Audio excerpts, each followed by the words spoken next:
On this edition of Good Day DePaul, a fatal shooting near a college campus, a college near DePaul. Campus tours at DePaul. Now they're also bilingual. And DePaul brings theater to young people in Chicago. I'm Juliana Blais. And I'm Shaden Gomez, and this is Good Day DePaul.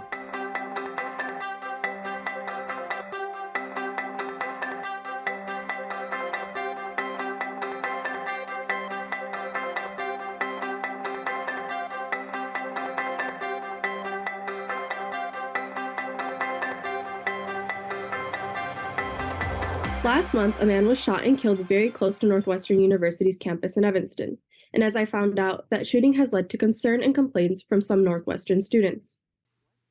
A shooting on Clark Street Beach in Evanston. It occurred last month right next to Northwestern University's campus. An 18-year-old Jaquis Irby was killed. Two 15-year-old boys were wounded. Evanston police say the fatal shooting had no connection to the Northwestern community. Victims appeared to be targeted during an altercation, and that the offenders immediately fled the area.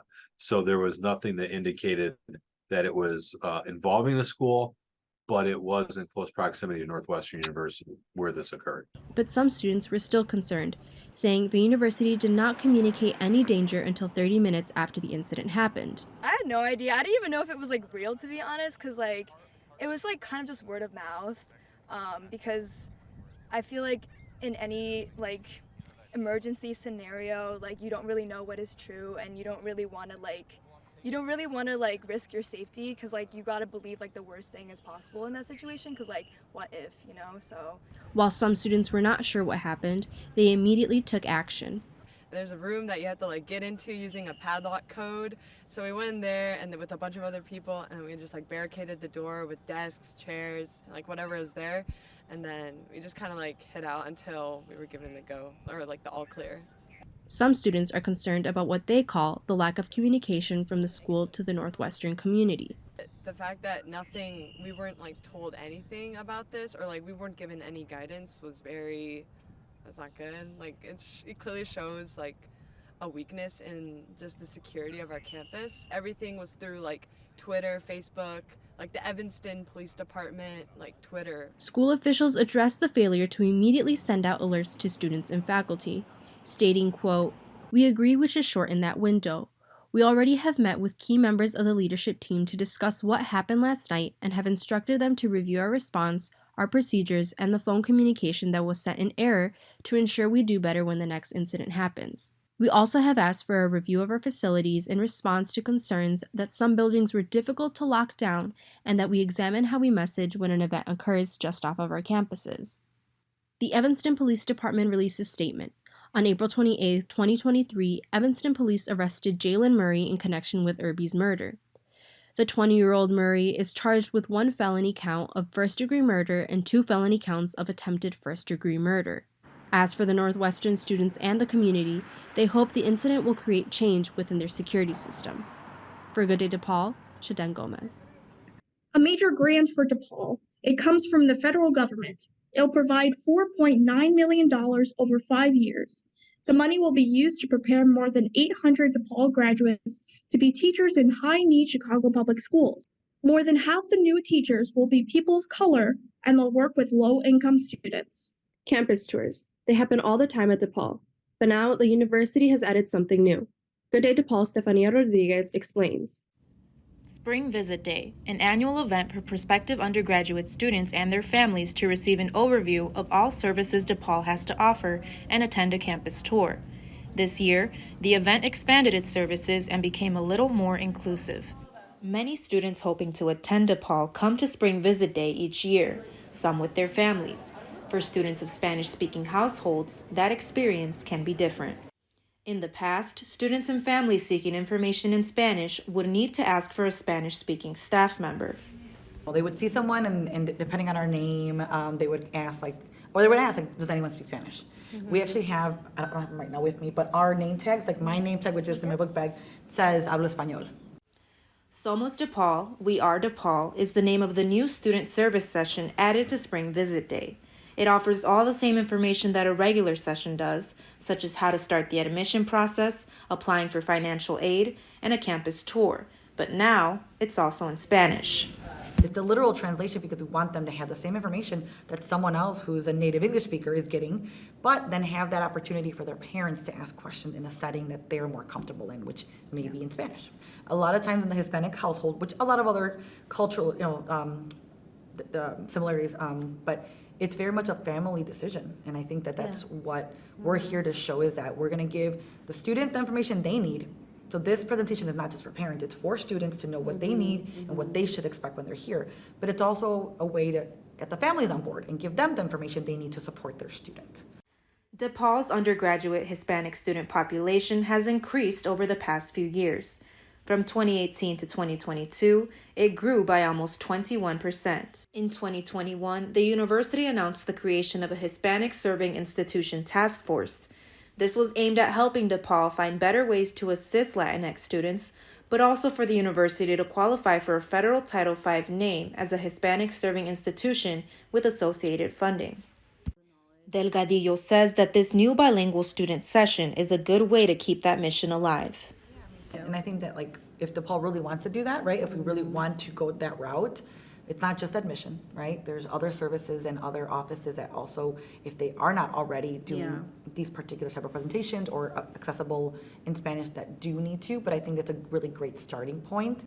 The bilingual student sessions and tours will continue to be offered once a month throughout the summer, with the hope of continuing to offer them more frequently in the coming school year.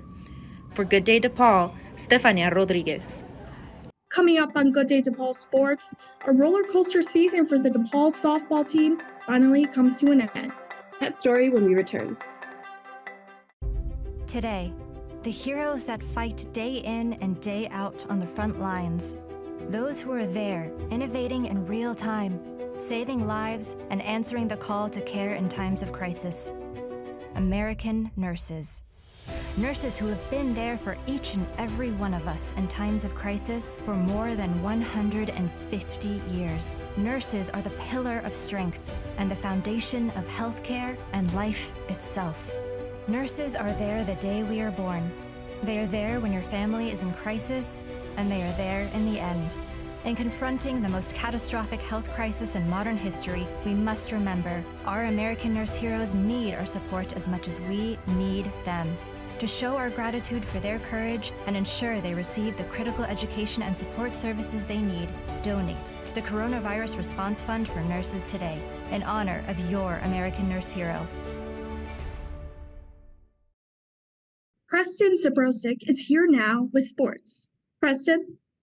Juliana, in softball, after taking 2 of 3 against UConn and sweeping Georgetown in their final regular season series, DePaul just got into the Big East tournament before falling short. DePaul fell in the opening game of the tournament to Seton Hall, losing a big lead in the final inning, but followed that with 2 straight wins over Butler and St. John's. Facing elimination for the 3rd time in as many days, the Blue Demons took the field hoping to pull off another upset against the Villanova Wildcats.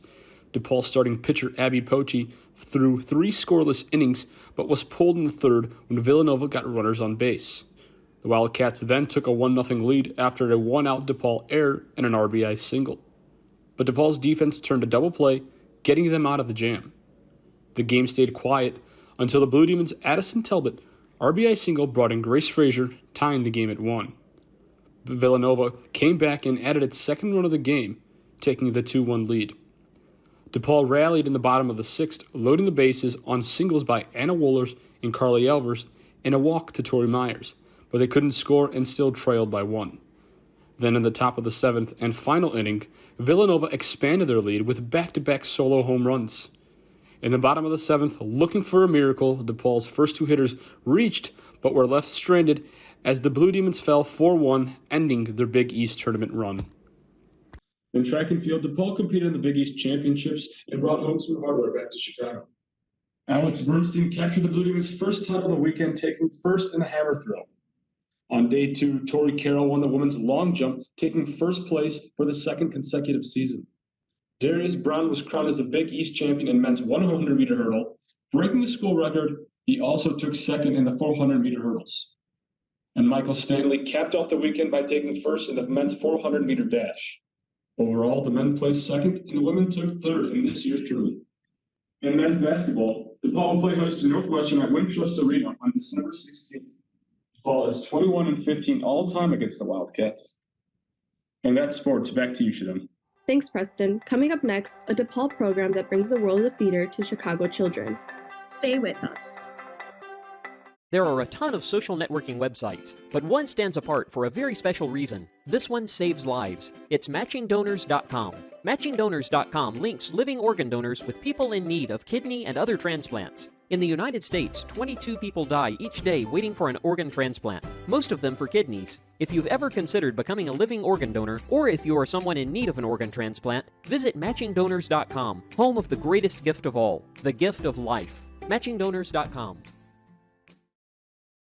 DePaul has many programs that reach out to the people of Chicago, and one of them is centered on children and theater. I talked to some of the people involved in this program. In the midst of COVID, DePaul's theater school began offering a program for students in the Chicago area that encouraged creativity, curiosity, and expression. That program is called Creative Route. I did a lot of creative drama, imaginary plays. So taking stories, locations, and adventures to lead guided play for students. One of the concepts I came up with was called Adventure Club. So every day we had a different adventure, whether we were going to the ocean or to the Arctic or to space.